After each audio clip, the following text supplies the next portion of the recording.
Hello friends, welcome to our YouTube channel. In this video I'm going to tell you about what is select to speak option, how to enable it in your POCO smartphone. Before watching this video, if you have not subscribed to our YouTube channel, then subscribe to it and like our video. So let's start friends.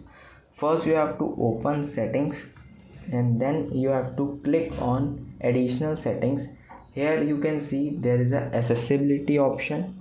You have to go to vision and click on select to speak option. Here you have to click on and allow this. Here it is a permission for shortcut, then you have to OK this. And friends, here you can see this option.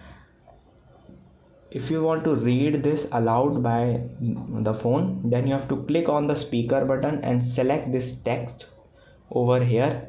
And accessibility menu. Select to speak. And friends, you can see it is speaking. About this function. After accessibility features are enabled for this app, the app will this is how you can read this. If you want to stop, then you have to pause it by clicking on this button, and if you want to just remove this, click on this red button and it is removed. You can turn it off by here. You can see the shortcut is removed. I hope you like this video. If you like this video, then subscribe to our YouTube channel for more helpful tips and tricks videos. See you next time.